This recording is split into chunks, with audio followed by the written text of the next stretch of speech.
Welcome to the Slop Temple. We pray this video helps. In this video, I will explain how to erase codes on your car. First, it's important to understand that a check engine light indicates a problem, and simply clearing the code doesn't fix the underlying issue. However, for minor, intermittent glitches, a quick reset can be helpful. The most straightforward way involves a simple battery disconnect.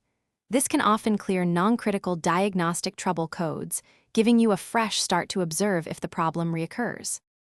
To perform the battery disconnect method, first locate your car's 12-volt battery, usually under the hood. Using a wrench, carefully loosen and remove the cable from the negative terminal first, then the positive. It's crucial to wait for at least 15 minutes. This allows the car's computer, or ECU, to fully discharge its capacitors and lose its stored trouble codes. Reconnect the positive terminal first, then the negative, ensuring a secure connection. For a more precise approach, an OBD-ROMAN2 scanner is invaluable. Locate your car's OBD-ROMAN2 port, usually found beneath the dashboard on the driver's side.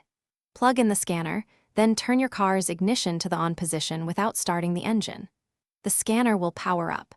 Navigate through its menu to the Read Codes option, then select Erase Codes or Clear DTCs.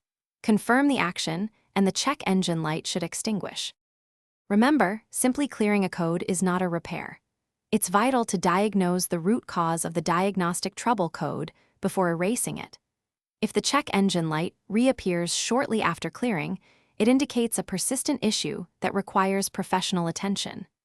Ignoring a recurring light can lead to more significant and costly damage to your vehicle's engine or emission system. Always prioritize diagnosis over just clearing the symptom. Thanks for watching. Consider subscribing if we helped you.